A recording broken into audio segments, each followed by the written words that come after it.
அல்லேலூயா. சத்தமா சொல்லுவோமா?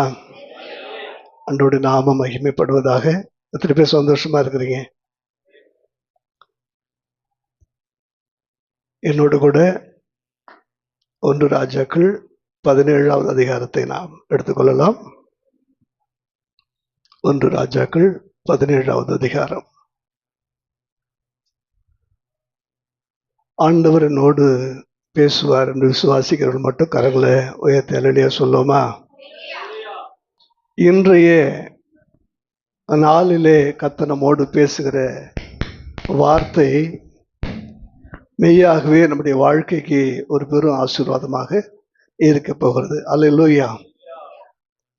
கவனமாய் இருக்கிற செவிகளுக்கு தேவனுடைய வார்த்தைகள் ஒருபோதும் தவறுவதே இல்லை. அல்லேலூயா. வீட்டுக்கு போன பிற்பாடு 1 ராஜாக்கள் 17வது அதிகாரம் முதற்கொண்டு நீங்க 18 வரைக்கும் 2 அதிகாரத்தை நீங்க கண்டிப்பா வாசிக்கணும்.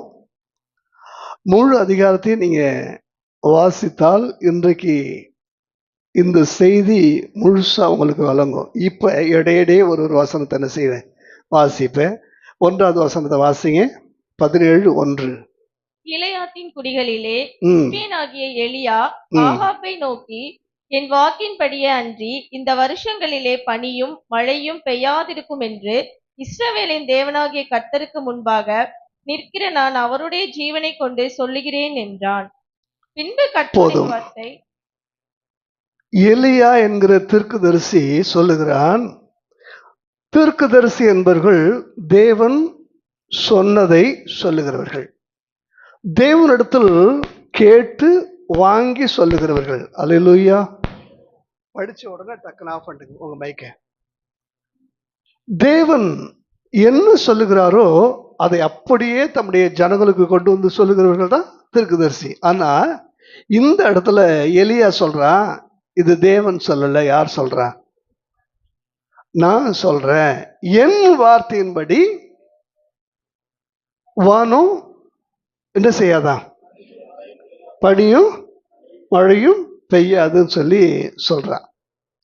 இப்ப உங்களை பார்த்து கேட்கிறேன், இப்படி சொன்னது சரியா தப்பா? இப்படி சொல்லலாமா?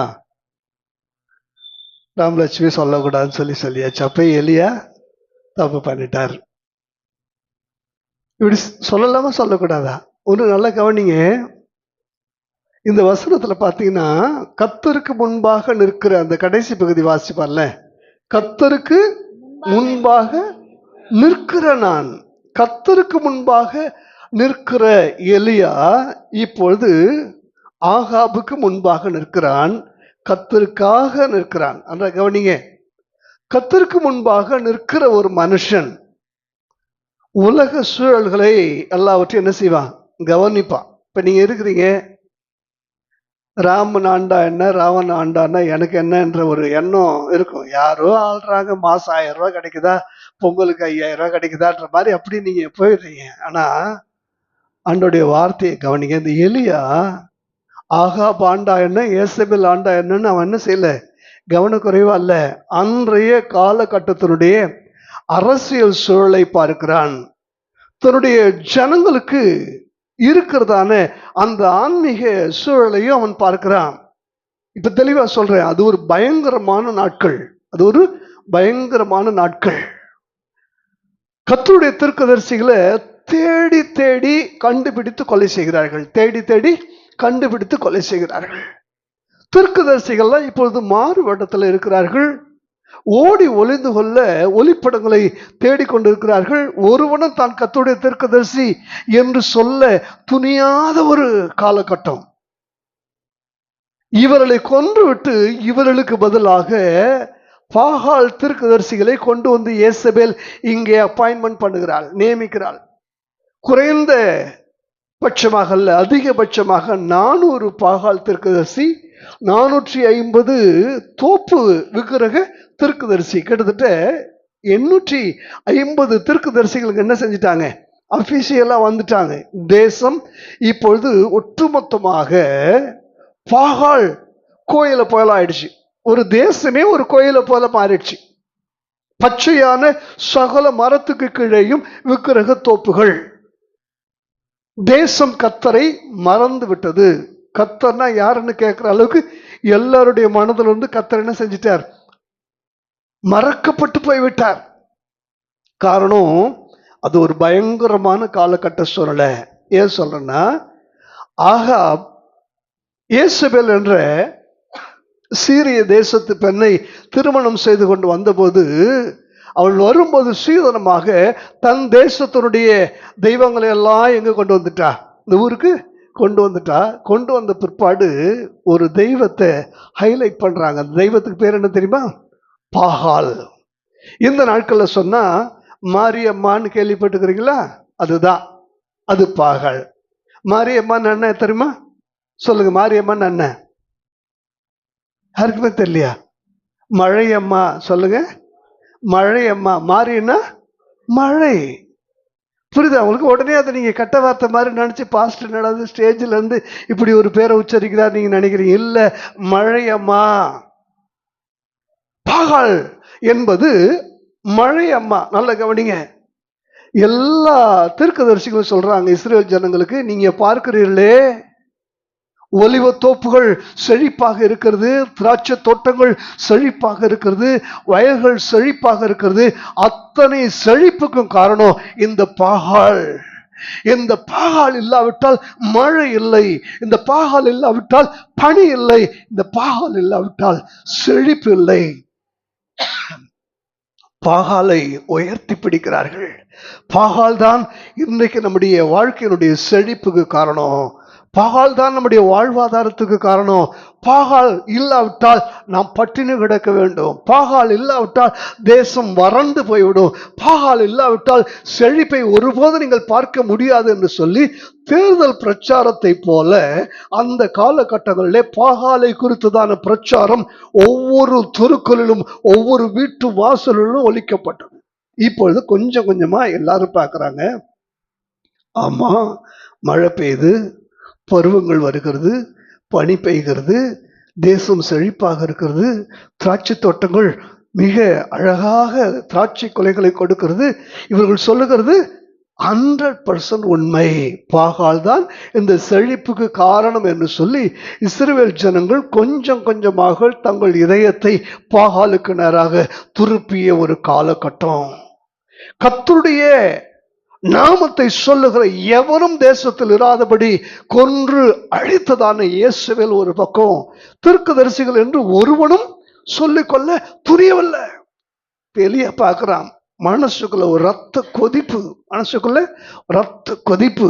படைத்தவர் இருக்கும்போது படைக்கப்பட்டவைகளை வணங்குகிறதான இந்த ஜனங்கள், இந்த ஜனங்களை அல்லவா ஆண்டவர் சொன்னார், இந்த ஜனத்தை எனக்காக தெரிந்து கொண்டேன், இந்த ஜனம் என் நாமத்தின் மகிமையின் புகழ்ச்சிக்காக தெரிந்து கொள்ளப்பட்ட ஜனம் என்று சொல்லி அந்த ஜனத்துக்காகத்தானே ஆண்டவர் ஒரு மோசேயை அனுப்பினார், நியாயப்பிரமாணத்தை கொடுத்தார். அந்த ஜனத்துக்காகத்தானே ஆண்டவர் செங்கடலை பிளந்தார், எரிகோவை இடித்தார். இந்த ஜனத்துக்காக ஆண்டவர் செய்த அற்புதங்கள் கொஞ்சம் அல்லவே என்று சொல்லி எலியாவுக்குள்ள ஒரு பக்தி வைராக்கியம், பயங்கரமான பக்தி வைராக்கியம்.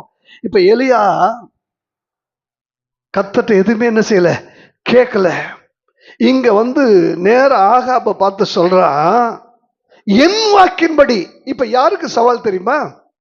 பாகால கர்த்தரோட கம்பேர் பண்ண கூடாது, பாகால கர்த்தரோட என்ன செய்யக்கூடாது, ஒப்பிடக்கூடாது. ஃபர்ஸ்ட் உன் பாகால் யாரை ஜெயிக்கட்டும், என்ன ஜெயிக்கட்டும். இது பாகாலுக்கு எனக்கும் இடையிலான ஒரு சவால். பாகாலுக்கு நேராக நான் விடுகிறதான ஒரு சவால். இந்த சவாலில் யார் ஜெயிக்கிற பார்க்கலாம். என் வார்த்தையின்படி, நீ சொல்றல்ல, ஓ வார்த்தையின்படி பாகால் தானே மழைக்கு காரணம், பாகால் தானே பனிக்கு காரணம். என் வார்த்தையின்படி நான் சொல்றேன், இனி மழை பெய்யாது, இனி பனி பெய்யாது. யோசிச்சு பாருல, இந்த வார்த்தையை அவன் சொல்லிட்டான். ஒரு பக்தி வைராக்கியம். நீ யோசிச்சு பாருல, அவன் திருக்கு தரிசனமாக சொல்லவில்லை, அவன் தீர்க்கதரிசி தான், ஆனால் தேவனிடத்துல கேட்டு சொல்லவில்லை.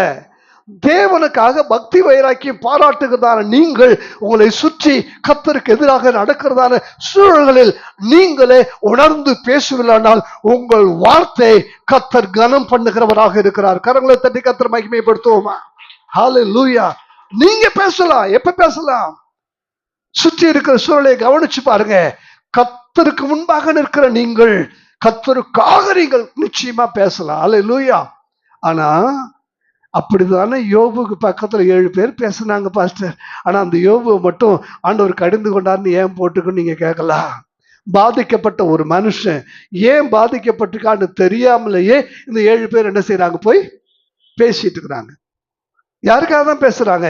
100% கர்த்தருக்காக தான் பேசுறாங்க. கர்த்தர் ஒருபோதும் பொல்லாங்கனால் சோதிக்க மாட்டார். நீ என்னமோ பண்ணி இருக்கிற, அதனாலதான் உனக்கு இதெல்லாம் வந்திருக்குன்னு சுத்தி சுத்தி பேசுற. யாருக்கு முட்டு கொடுக்குறாங்க? கர்த்தருக்கு தான் முட்டு கொடுக்குறாங்க.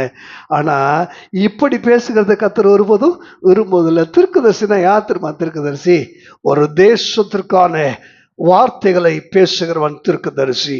ஒரு தேசத்திற்கு முன்பாக கர்த்தருக்காக வைராக்கியம் பாராட்டுகிறவன் தான் ஒரு தீர்க்கதரிசியாக இருக்க முடியும். அல்லேலூயா. இன்றைக்கு தீர்க்கதரிசிகள் எப்படி? என் மகளே, உனக்கு குடும்பத்துல பிரச்சனை. எந்த மகளுக்கு குடும்பத்துல பிரச்சனை இல்லை? என் மகனே, சின்ன சின்ன வயிற்று வலிக்கும் தலைவலிக்கும் என்னது? இன்னைக்கு தீர்க்கதரிசிலாம் இன்னைக்கு எப்படி தெரியுமா இருக்கிறாங்க? ஒரு சம்பவத்தை சொல்றேன். 2 நண்பர்கள் வெவ்வேறு கம்பெனிகள்ல வேலை செய்யறாங்க. அது ஒரு சனிக்கிழமை சாயங்காலம் வேலை முடிச்சுட்டு வரும்போது அந்த நண்பன் இன்னொரு நண்பனை பார்க்கறான். வா மச்சான், ஒரு கட்டிங் போடலாம். உடனே சொல்ல, ஐயோ நான் வரமாட்டேன், நான் அதெல்லாம் இல்லை, கண்டிப்பா வா, நாளைக்கு சண்டே தானே, நீ நல்லா என்ன செஞ்சிடலாம், தூங்கிடலாம், ஒன்றும் பிரச்சனை இல்லை, நான் வரமாட்டேன்றான். மீண்டும் சொல்றான், பணத்தை பத்தி கவலைப்படாத, நான் வாங்கி தரேன். ஓ, நீ வாங்கி தரியா? அப்படின்னு டக்குன்னு நண்பன் ஒரு 2 ஸ்டெப்பு தான் எடுத்து வச்சிருப்பான், செருப்பு அறுந்து போச்சு. செருப்பு அறுந்தோன்னு அப்படியே மேல பாக்குறான், அப்படியே அப்படி தலையில கை வைக்கிறான். பக்கத்துல உள்ள நண்பனுக்கு ஒண்ணுமே புரியல. என்னடா செருப்பு அறுந்தவொன்னு எப்படி பாக்குற? இல்ல, என் பொண்டாட்டி ஒரு தீர்க்கதரிசி. என் பொண்டாட்டி தீர்க்கதரிசியா? என்ன அதுக்கு செருப்பு அறுந்துக்கிறது இல்ல, நேத்தே சொன்னா நாளைக்கு சனிக்கிழமை வேலை முடிச்சுட்டு நேரா வீட்டுக்கு வரணும், வேற எங்கேயாவது போனா செருப்பு பிஞ்சிரும்னு சொன்னா. ஆனா என்ன ஆயிடுச்சு? புரிஞ்சு? இன்னைக்கு உள்ள தீர்க்கதரிசி தான், நீங்க புரிஞ்சுக்கங்க. செருப்பு பிஞ்சது உண்மைதான், அது பிஞ்சிரும்ன்றது வேற, இது பிஞ்சது வேற. ரெண்டும் இன்னைக்கு உள்ள தீர்க்கதரிசிகள்லாம் இதுதான் தீர்க்கதரிசி, புரிஞ்சுக்கங்க. எல்லா தீர்க்கதரிசன வசனங்களும் எங்க இருக்குது? தேவனுடைய வார்த்தையில் இருக்குது. தேவனுடைய வார்த்தையை விட்டுட்டு வயிற்று வலிக்காக தலைவலிக்காக சுற்றி இருக்கிற சூழல்களுக்காக தீர்க்கதரிசனம் சொல்லுகிற எவரையும் தீர்க்கதரிசி என்ன செய்யாதீங்க, சொல்லாதீர்கள். இன்றைய காலகட்டம் தீர்க்கதரிசிகளை நாடி தேடி போய் தலையை கொடுத்து, ஐயா ஆண்டவர் எனக்காக எதையாவது சொல்றாரா சொல்லுங்க. ஆண்டவருக்கு உனக்கும் எதற்கு ஒரு இடைத்தரகர்? ஆண்டவருக்கும் உனக்கும் இடையில எதற்கு ஒரு மீடியேட்டர்? அவசியம் இல்லாத ஒன்று, அவசியம் இல்லாத ஒன்று. ஆண்டவர் உன்னோடு பேச வேண்டும் என்றால், தம்பி ராஜ்குமார் சொன்னது போல இந்த வேத புஸ்தகத்தை எடுத்துட்டு உட்காருங்க, வாசிச்சுட்டே இருங்க, வாசிச்சுட்டே இருங்க. தொடர்ந்து வாசிக்கும் போது ஏதோ ஒரு இடத்துல நிறுத்துன்னு ஒரு சத்தம் வரும். வாசிக்கிற அந்த வசனம் உனக்குடைய கண்களுக்கு முன்பாக அப்படியே ஒரு இதயம் துடிப்பது போல துடிக்கும். அந்த வசனத்துல நிறுத்தி நீ கவனித்து பார். அது உனக்கு அன்றைக்கு வேண்டிய ஒரு தேவ வாக்காக இருக்கும். அன்றைய நாளுக்குண்டான ஒரு தீர்க்கதரிசன வார்த்தையாக இருக்கும். அந்த வார்த்தை அந்த நாளிலே உன்னை நிச்சயமாக நடத்தும். ஹல்லேலூயா சொல்லுவோமா? ஹல்லேலூயா. சரி, இப்பதான் நான் செய்திக்கே வரப்போறேன். இந்த நாள் செய்தியினுடைய தலைப்பு பின்தொடரும் ஆசீர்வாதம். எல்லாம் சொல்லுங்க, எல்லாம் சொல்லுங்க. பின்தொடரும் ஆசீர்வாதம், முன் நிற்கும் ஆசீர்வாதம். சொல்லுங்க, 2 சேர்த்து சொல்லுங்க. பின்தொடரும் ஆசீர்வாதம், இடையில சிக்கிட்ட நாம். நல்லா புரிஞ்சுங்க.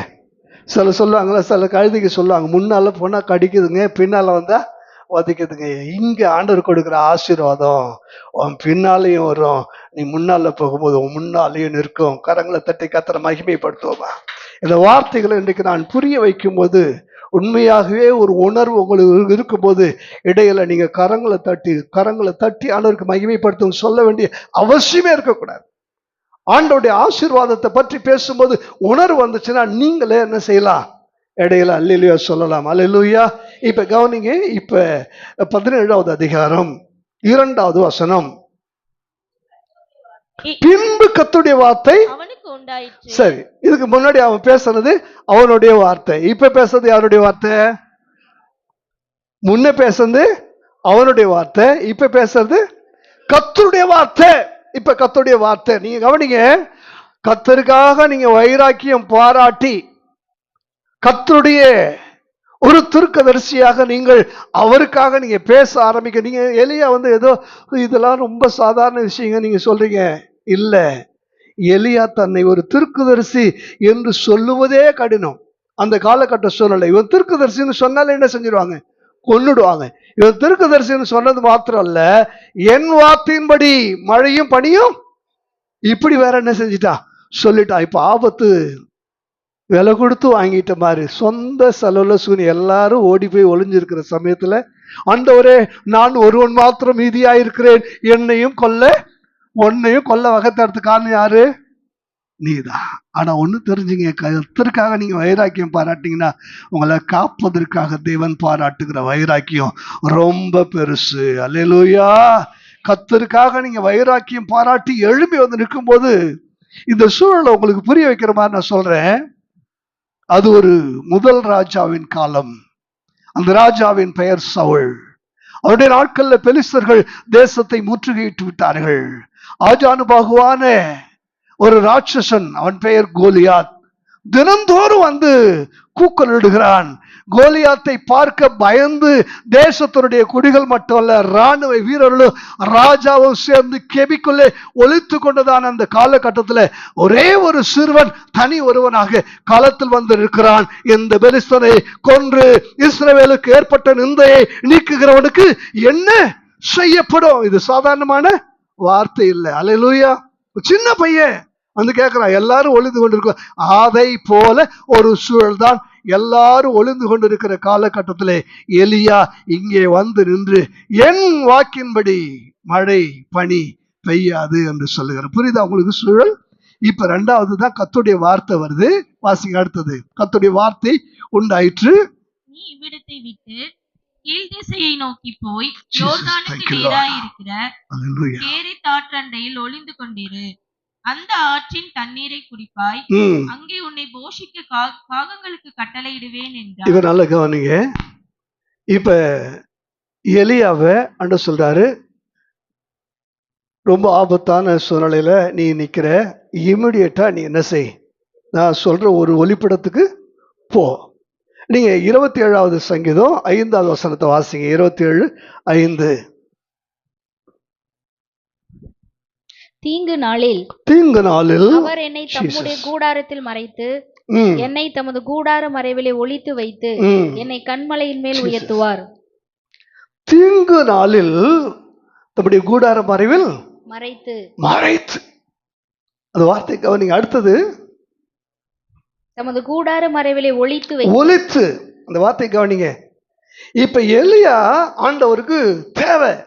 கர்த்தருக்காக வைராக்கியம் பாராட்டுகிற இப்படிப்பட்ட நபர்களை தான் கர்த்தர் என்ன செஞ்சிட்டு இருக்கிறாரு? தேடிட்டு இருக்கிறார். அவருடைய பாதுகாப்பு தேவனுடைய கரத்துல இருக்குது. அவருடைய ஒளிப்பிடம் தேவனுடைய கரத்துல இருக்குது. யோசிச்சு பாருங்களேன். கர்த்தருக்காக வைராக்கியம் பாராட்டிய சாத்ராக் மேஷாக் ஆபேத்நேகோவுக்காக நேபுகாத்நேச்சார் அக்கினி 7 மடங்கு சூடாக்குறான். உள்ள ஆண்டவர் கூலாக்குறாரு. நல்லா சொல்லுங்க. வெளியில் அவன் சூடாக்குறான், ஆண்டவர் என்ன செய்யறாரு? கூலாக்குறாரு. யார் ஜெயிச்சது? அவன் சூடாக்கி இதுல ஒன்ன கூட என்ன செய்ய முடியல, பொசுக்க முடியல. ஆனா பொசுக்குன்னு மோந்து பாக்குறான், ஏதாவது எரிஞ்சிருக்கான்னு சொல்லி. ஆனா ஒண்ணுமே என்ன செய்யல, ஒண்ணுமே ஆகல. காரணம், என் ஆண்டவர் கூலாக்கினார். அல்லேலூயா. அவர் உன்னை வாளாக்காமல் தலையாக்குவார், அனலாக்காமல் கூலாக்குவார். அல்லேலூயா. கர்த்தர் எவ்வளவு பெரியவர் இல்லையா? ஆமென். இப்ப நீங்க கவனிங்க. இப்ப ஆண்டவர் சொல்றாரு, இமிடியேட்டா நீ போ, உனக்காக நான் ஒரு ஒளிப்படத்தை என்ன செஞ்சிருக்கிறேன், வச்சிருக்கிறேன், போன்னு சொல்றப்ப இவனுக்குள்ள அது நாங்க போயிட்டேன்னா சோத்துக்கு என்ன பண்றது, சாப்பாட்டுக்கு என்ன பண்றது, எந்த கேள்வியுமே அவனுக்கு இல்லை. ஆனா ஆண்டவரே சொல்றாரு, அடுத்த வசனத்தை வாசிப்பார்ல, அங்கே அவன் போய் கர்த்தருடைய வார்த்தையின்படி, இல்ல 4ஆம் வசனம், அந்த ஆற்றின் தண்ணீரை குடிப்பாய். ஆண்டவரே சொல்றார், எண்ணத்தை குடிப்பேன், எண்ணத்தை உடுப்பேன் என்று நாளை தினத்தை குறித்து நீங்க என்ன செய்யாதீங்க, கவலைப்படாதீர்கள் என்று இயேசு சொன்னார் அல்லவா? அப்படிப்பட்ட கவலை உனக்குள்ள கொஞ்சம் கூட இல்லை.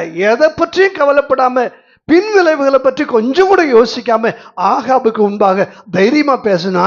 இப்ப ஆண்டவர் சொல்றார், நீ போ, உனக்கு ஒரு ஒளிப்படத்தை நான் தருவேன்னு சொன்னப்ப அங்க எனக்கு என்ன வச்சிருக்கிறீங்க, நான் போனா நீங்க எனக்கு என்ன தருவீர், எனக்கு என்ன தருவீர்? ஆபிரகாமே கேட்கிறான், எனக்கு என்ன, எனக்கு 100 வயசு ஆகுது, இன்னும் ஒன்னும் தரல, எனக்கு என்ன தருவீர் கேட்கிறான் சந்தேகத்துல. ஆனா எலியாவுக்கு ஒரு துளி சந்தேகம் கூட இல்ல. ஆனா ஆண்டவர் சொல்றாரு, உனக்கு தாகத்துக்கு அங்க தண்ணீரை வச்சிருக்கிறேன், உன் சாப்பாட்டுக்கு ஒரு காகத்தை நாங்க என்ன செஞ்சிருக்கோம், காகங்களோட என்ன செய்யும், அதுக்கு நான் கட்டளை இட்டேன் இருக்கா, கட்டளை இடுவேன் இருக்கா, கட்டளை. அப்ப இன்னும் சொல்லுங்க, இன்னும் கட்டளை இடல. அல்லேலூயா. அப்ப முன்னாடி இவன் போனா பின்னாடி யார் வரும்? காகங்கள் அப்பத்தோடு இறைச்சியோடு வரும். நல்லா புரிஞ்சுங்க. முதல்ல யாரு போனோம்? இவன் முன்னால போறான். கர்த்தருடைய வார்த்தையின்படி இவன் முன்னால போறான். ஆசீர்வாதங்கள் பின் தொடர்ந்து வருகிறது. அல்லேலூயா சொல்லுவோமா? அடுத்த வசனத்தை வாசிச்சு பாருங்க. அடுத்த வசனம். கர்த்தருடைய வார்த்தையின்படியே யோர்தானுக்கு நேராக இருக்கிற கேரித் ஆற்றண்டையிலே தங்கி இருந்தான். காகங்கள் அவனுக்கு விடியற் காலத்தில் அப்பமும் இறைச்சியும் சாயங்காலத்தில் அப்பமும் இறைச்சியும் கொண்டு வந்தது. தாகத்திற்கு அந்த ஆற்றின் தண்ணீரை குடித்தான். கவனிங்க, இவன் போனா போய் அடுத்த நாள் விடியத்துக்குள்ள என்ன வந்துருச்சு? வசனம் சொல்லுது, என்னமா போட்டிருக்கு? விடியற் காலம்னு என்ன அர்த்தம்? சூரியன் இன்னும் தூக்கத்தை விட்டு எழுவதற்கு முன்னதாக, சூரியன் கண் திறப்பதற்கு முன்னதாக, வெளிச்சம் இன்னும் வராததற்கு முன்னதாக. அப்படியானா இவன் கண்ணை திறந்தப்ப கண்ணுக்கு முன்னால என்ன இருக்கு சொல்லுங்க? அப்ப இவனை யாரு எழுப்புறா? என்னடா அது ஒரே சவுண்டா இருக்கு, கா கா கா கா. இந்த சத்தம் நமக்கு வேணா சில சத்தத்துல டிஸ்டர்பா இருக்கும். எலியாவுக்கு அந்த சத்தத்தை கேட்டவொடனே அப்படியே மனசும் வயிறும் சேர்ந்து என்ன செஞ்சிடும், அப்படியே குளிர்ந்துடும். அந்த சத்தத்தை கேட்டு கண்ணை திறந்து பார்க்கறான். சுட சுட என்ன இருக்கு? அப்பமும் இருக்கு, இறைச்சியும் இருக்கு. அல்லேலூயா. நல்லா புரிஞ்சுங்க. இது பின்தொடரும் ஆசீர்வாதம், பின்தொடரும் ஆசீர்வாதம். இப்ப இன்னொரு வசனத்தை நீங்க வாசிக்கணும். வாசிச்சு பாருங்க. 9ஆம் வசனத்தை வாசிங்க. 8-9. அப்பொழுது கர்த்தருடைய வார்த்தை அவனுக்கு உண்டாகி அவர், நீ எழுந்து சீதோனுக்கு அடுத்த சாரிபாத் ஊருக்கு போய் அங்கே தங்கியிரு, உன்னை பராமரிக்கும்படி அங்கே இருக்கிற ஒரு விதவைக்கு கட்டளையிட்டேன் என்றார். எனக்கு கட்டளை இடுவேன்னு முன்னாடி வாசிச்சோம், டக்குன்னு ஆஃப் பண்ணுங்க. கட்டளை இடுவேன்னு முன்னாடி வாசிச்சோம், இப்ப கட்டளை இட்டேன். ரெண்டுத்துக்கு என்ன வித்தியாசம் சொல்லுங்க?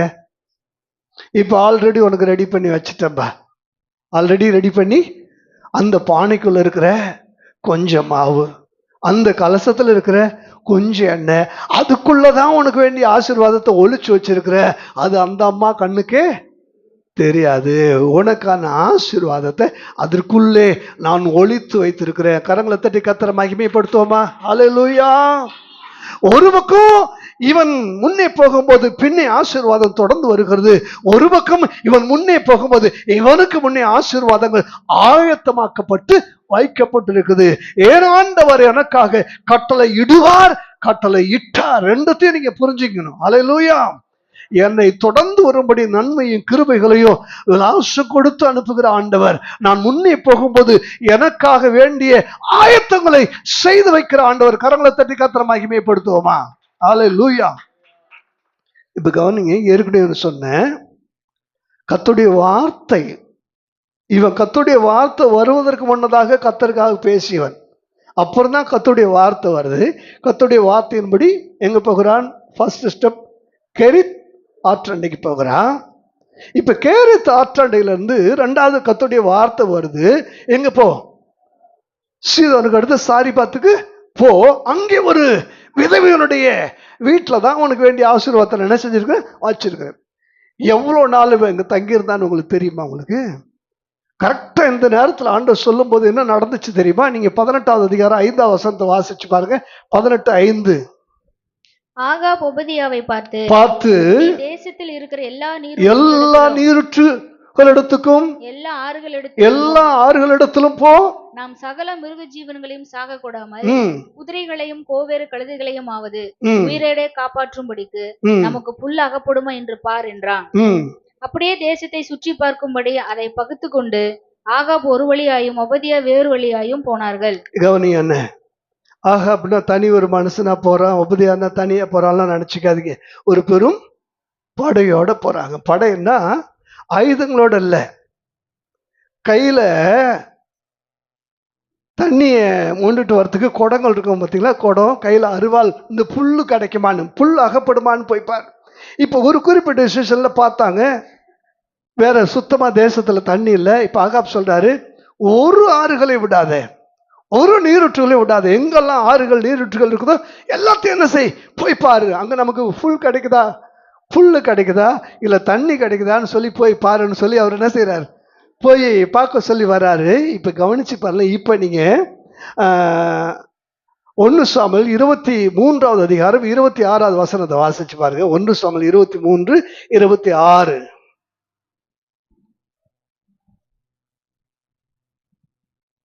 சவுல் மலையின் இந்த பக்கத்திலும் தாவீதும் அவன் மனுஷரும் மலையின் அந்த பக்கத்திலும் நடந்தார்கள். இப்ப என்ன கவனிங்க, இந்த பகுதி நீங்க வீட்டுல போய் வாசிச்சு பாருங்க. 23வது அதிகாரம். இந்த ஒரு தனி மனுஷன் தாவீது தேடும்படி 3000 பேரை கூட்டிக் கொண்டு ஒரு தேசத்தினுடைய இராணுவம் யாரை துரத்துது, தாவீதை துரத்துது. ஏறத்தாழ நெருங்கிட்டாங்க. மலைக்கு அந்த பக்கத்துல தாவீது, மலைக்கு இந்த பக்கத்துல இவங்க. மலை மேல ஏறிட்டா யாரை பார்த்துருவாங்க, தாவீதை பார்த்து அவ்வளவு நெருக்கமாக ரொம்ப க்ளோஸா ஃபாலோ பண்றாங்க, ரொம்ப க்ளோஸா. அவ்வளவுதான், கைக்கு எட்ட தூரத்துல இருக்கும்போது எப்படி ஒரு சம்பவம் நடந்துச்சோ அதே சம்பவம் இங்கே நடந்தது. எல்லா ஆறுகளையும் நீரூற்றுகளையும் தேடி தேசத்தை பகுத்து கொண்டு எல்லா பக்கமும் வீரர்கள் போய் தேடி கொண்டு இருக்கிற சமயத்துல தான் அவங்க வருவதற்கு முன்னதாக இங்கே இருக்கிற இந்த எலியாவை தேவன் என்ன செய்யறாரு, நீ எழுந்து எங்க போ சொல்லுங்க. இது யாருக்கு தெரியாது? இவ்வளவு பெரிய ஆபத்து தன்னை சூழ்ந்து நெருங்கிறது யாருக்கு தெரியாது? எனக்கு பிரியமான தேவ ஜனமே, எத்தனையோ சமயங்கள்ல ஆண்டவர் உனக்காக ஆபத்து உன்னை நெருங்கி வருகிற பொழுது, மரணம் பக்கத்துல வருகிற பொழுதெல்லாம் ஆண்டவர் உனக்கே தெரியாமல் இடையிலே தம்முடைய கரங்களை வைத்து மறைத்து ஒளித்து உன்னை பாதுகாத்திருக்கிறார். இன்றளவு நீ ஜீவனோடு இருப்பதும், இந்த அளவுக்கு நீ பிழைத்து வாழ்ந்து கொண்டிருப்பதும் அவருடைய ஜீவனே அல்லாமல் வேற அல்ல. கரங்களை தட்டி கர்த்தரை மகிமைப்படுத்துவோமா? ஹல்லேலூயா. அடுத்த வசனத்தை வாசிங்க. ஜீசஸ். அப்படியே அவன் எழுந்து சாரிபாத்துக்கு போனான். சாரிபாத்துக்கு போனான். சரி, இப்ப இன்னும் ஒரு காரியத்தை நான் உங்களுக்கு என்ன செய்யறேன், இதெல்லாம் உங்களுக்கு எக்ஸாம்பிள் மாதிரி உங்களுக்கு புரிய வைக்கிறதுக்காக சொல்றேன். இப்ப சாரிபாத்துக்கு அந்த விதவை 6 அடி உயரமும் 100 கிலோ எடையும் கருத்த உருவமும் சிரித்த முகம், இதெல்லாம் ஒன்றும் ஒரு சின்ன அடையாளம் கூட இல்லை, ஒரு சின்ன அடையாளம் கூட இல்லை. எங்க போய் தருது? பார்க்குற பொம்பளை எல்லாம் பார்த்து, ஏமா அவனுக்கு கல்யாணம் ஆயிடுச்சா, வீட்டுக்கார் இருக்கிறாரா, இறந்துட்டாரா, இப்படியா கேட்க முடியும்? ஒண்ணுமே கேட்க முடியும். சில சமயத்தில் ரொம்ப கொடுமைங்க. தமிழ்ல இருக்கு பார்த்தீங்களா, தமிழை கூட நம்ம ரொம்ப பார்த்து தான் என்ன செய்யணும், போகணும். ஆஃபீஸில் கூட ஒர்க் பண்ணக்கூடிய ஒரு சகோதரியை பார்த்து அந்த சகோதரி கேட்குது, நாளைக்கு நம்ம டூர் ப்ரோக்ராமு யார் யார் போகிறோம் அப்படின்னு சொல்லி அந்த அம்மா கேட்குது. அவர் சொல்கிறாரு, நீங்கள் என் மனைவி, நான் உங்கள் வீட்டுக்காரரு. நல்லா புரிஞ்சுங்க, நீங்கள் என் மனைவி, நான் உங்கள் வீட்டுக்காரரு. அந்த அம்மாவுக்கு ஒன்றுமே புரியல, என்னடா இருந்தாலும் திடீர்னு இப்படி சொல்றான்னு. இல்ல, அவர் சொன்னது என்னன்னா, யார் யார் போறன்றப்ப நீங்களும் என் வீட்டுக்காரியும் நானும் உங்க வீட்டுக்காரன்னு சொல்றதுக்கு இவர் சொல்றாரு, நீங்க என் வீட்டுக்காரி, நான் உங்க வீட்டு. இப்ப தமிழ்ல எந்த அளவுக்கு நம்ம பார்த்து ஜாக்கிரதையா கொஞ்சம் பேசணும், யோசிச்சு பாருல. இந்த மாதிரிதான் சில சம்பவத்தை புரிஞ்சுக்கணும்னா ரொம்ப ஆழமா நம்ம என்ன செய்யணும். விதவையை போய் நீ சாரி பார்த்துன்னு ஊரை சொல்லிட்டாரு, அந்த அம்மா பேரை சொல்லல. ஒரு அல்லேலூயா சொல்லுங்க. அல்லேலூயா.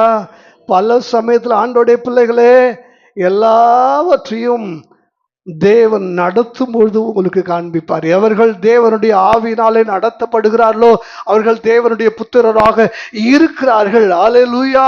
நீங்க போகிற இடத்துல உங்களுக்கு காண்பித்து கொடுக்கக்கூடிய அடையாளங்களை கர்த்தர் நமக்காக தருவார். ஆமென். எலியேசர் என்ற ஒருவன் ஆபிரகாமால் அனுப்பப்பட்ட போது ஈசாக்குக்கு பெண் பார்க்கக்கூடிய அந்த படலத்துக்கு முன்பாக சொல்லுகிறான், நான் இந்த துறவண்டையிலே நிற்பேன், இந்த துறவண்டியில தண்ணீர் மொள்ள வருகிற பெண்களை பார்ப்பேன். ஒரு அழகான பெண்ணை பார்த்து, ஃபர்ஸ்ட் இவருக்கு ஃபர்ஸ்ட் பிடிக்கணும்ல, ஒரு அழகான பெண்ணை பார்த்து குடிக்க தண்ணி தான்னு சொல்லி கேட்பேன். உடனே அவள் குடிக்க உங்களுக்கு மட்டுமல்ல உங்கள் ஒட்டகங்களுக்கும் தண்ணீர் வார்ப்பேன் என்று எந்த விதமான தயக்கமும் இல்லாமல் சொல்லுகிற அந்த பெண்ணே என் எஜமானுடைய மகனுக்கு மணப்பெண் என்று சொல்லி தனக்குள்ளே ஒரு அடையாளத்தை ஒரு ஆண்டவரிடத்துல கேட்கிறார். கேட்ட மாதிரியே நடந்துச்சா இல்லையா? நடந்துச்சு. அதேதான் இங்க. ஏலியா, ஆண்டவரே நான் சாரி பார்த்துக்கு போவேன், உள்ள மனசுல நான் பார்ப்பேன் இது விதவை தான் முதல்ல எனக்கு தெரிஞ்சதுன்னா நானே ஒரு குடிக்க கொஞ்சம் தண்ணி கொடுன்னு கேட்பேன். அப்ப அந்த அம்மா அடி செருப்பால இங்க எனக்கே குடிக்க தண்ணி இல்லை எனக்கே, ஏன்னா அந்த காலம் ரத்தத்தை கூட கொடுத்துடலாம், ஆனா எதை கொடுக்க முடியாது? தண்ணியை கொடுக்க முடியாது. ராஜாக்கள் தண்ணீரை தேடிக்கொண்டு தேசத்தை பகுத்து கொண்டு சுற்றி பார்த்து விட்டு தண்ணியை என்ன செஞ்சுட்டு இருக்கிறாங்க? அவ்வளவு வேலையபிளா தேடிட்டு இருக்காங்க. உங்களுக்கு சூழ்நிலையை புரிய வைக்கிறதுக்காக நான் சொல்றேன், தண்ணீர் அவ்வளவு வேலையபிளான ஒன்று.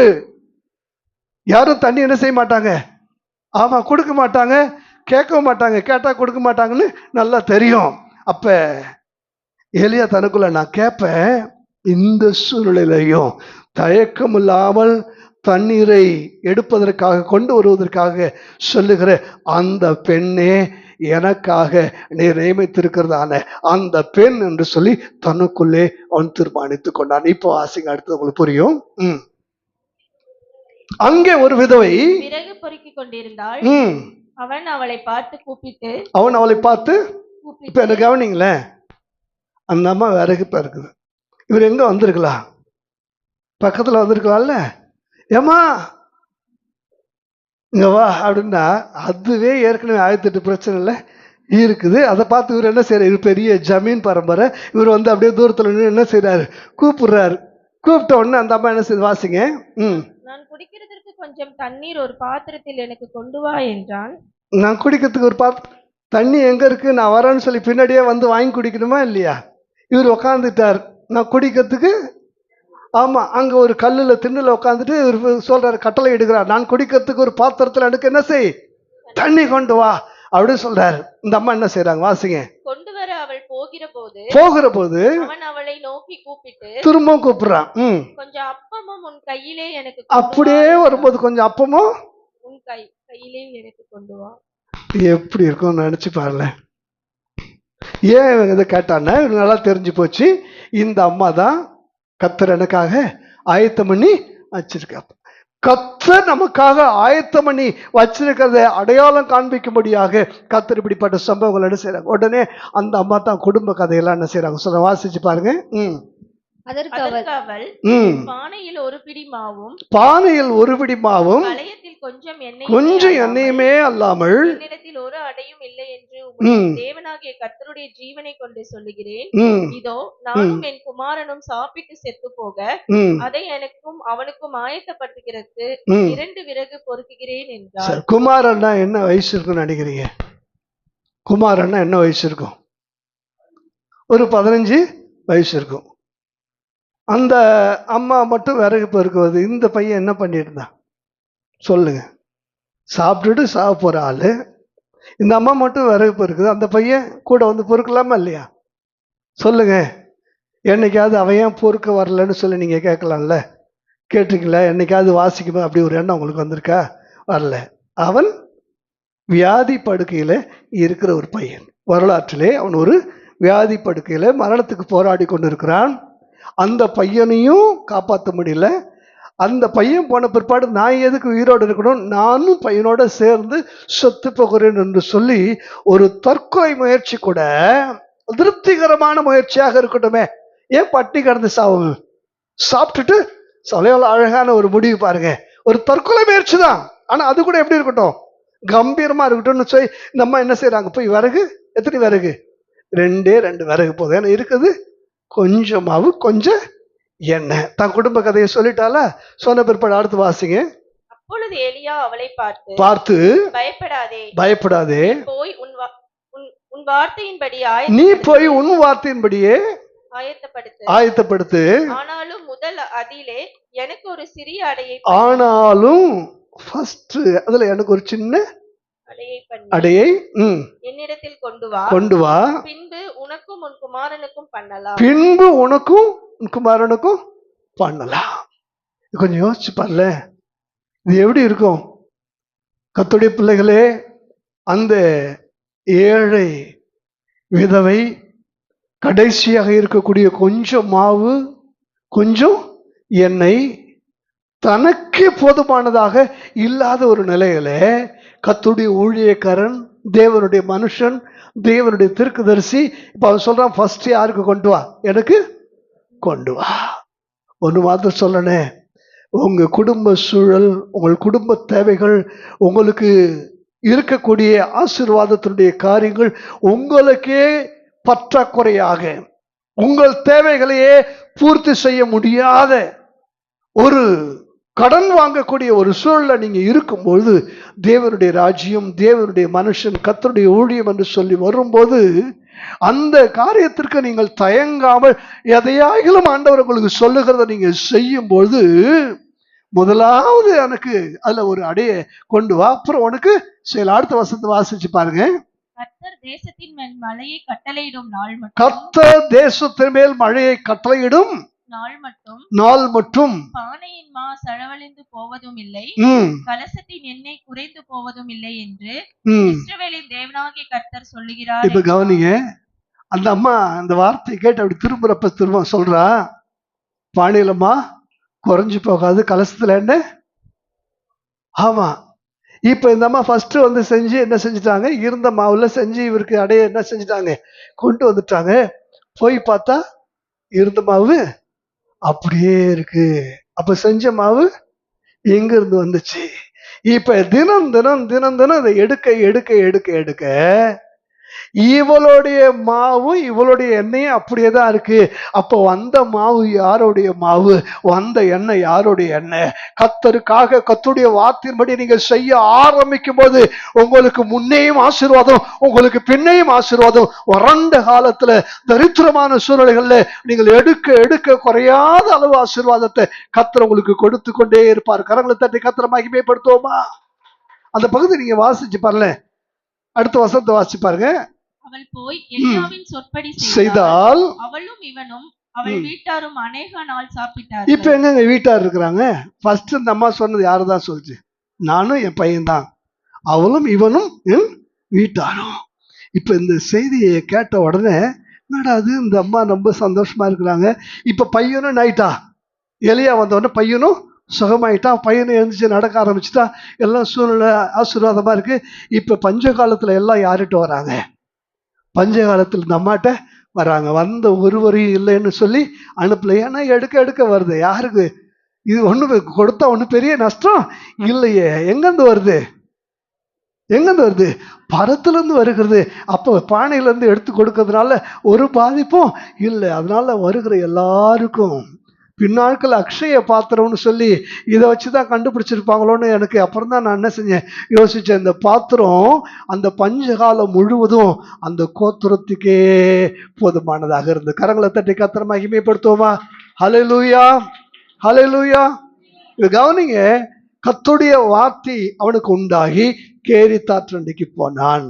கர்த்தருடைய வார்த்தை அவனுக்கு உண்டாகி சாரிபாத் விதவை வீட்டுக்கு போனான். கர்த்தருடைய வார்த்தையின்படியே இன்றைக்கு நீங்கள் புறப்பட்டு போகும்போது ஒன்று சொல்றேன், உங்களுக்காக கர்த்தர் உங்களை பின்தொடரக்கூடிய ஆசீர்வாதங்களை வைத்திருக்கிறார். நீங்கள் போகும்போது அது உங்கள் பின்னே வரும்.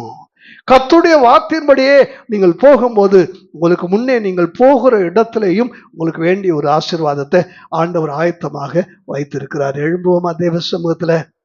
மிக நீண்ட நேர செய்தியாக அல்ல, சில நிமிட செய்தியாக இருந்தாலும்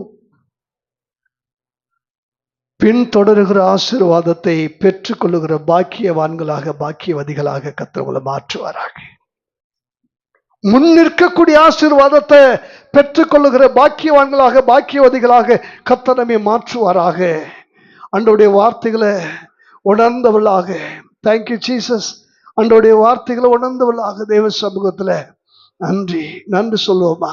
தகப்பனே, கர்த்தருக்கு முன்பாக நின்ற எலியாவை போல எங்கள் தேசத்துல தேவனுடைய பிள்ளைகள் என்று சொல்ல முடியாத சூழலிலே, இயேசு நல்லவர் என்று சுவிசேஷம் சொல்ல முடியாத காலகட்டங்களிலே உமக்காக பக்தி வைராக்கியம் பாராட்டுகிற அந்த விசேஷத்தை எலியாவின் ஆவியை எங்கள் மீது எங்கள் ஆண்டவர் அனுப்பித்தாங்கப்பா. Thank you Jesus. அப்படிப்பட்ட ஒரு பக்தி வைராக்கியம் உங்களை பட்சிக்குமானால் ஆசீர்வாதத்துக்கு அலைய வேண்டிய அவசியம் அல்ல, பாதுகாப்பு இல்லாமல் பயப்பட வேண்டிய அவசியம் அல்ல. உன் ஒளிப்பிடம் அவரிடத்தில் உண்டு, உன் புகலிடம் அவரிடத்தில் உண்டு, உன் மறைவிடம் அவரிடத்தில் உண்டு. Thank you Jesus. நன்றி தகப்பனே, நன்றி தகப்பனே. ஆமென். எல்லாரும் சேர்ந்து ஒரே குரல்ல ஏகோபித்து இணைந்து இதயத்தோடு சொல்லுவோமா? என் ஆத்துமாவே என் முழு உள்ளமே பரிசுத்த நாமத்தை ஸ்தோத்திரி. என் ஆத்துமாவே கர்த்தரை ஸ்தோத்திரி. அவர் செய்த சகல உபகாரங்களை மறவாதே. நம்முடைய கர்த்தராகிய இயேசு கிறிஸ்துவின் கிருபையும் பிதாவாகிய தேவனுடைய அன்பும் பரிசுத்த ஆவியாருடைய அந்நியோன்ய ஐக்கியமும் இன்றைக்கு நாம் அனைவரோடு கூட இருப்பதாக. Hallelujah. Praise the Lord. God bless you. கர்த்தர் உங்களை ஆசீர்வதிப்பாராக. ஒருவரை வாழ்த்துங்கள்.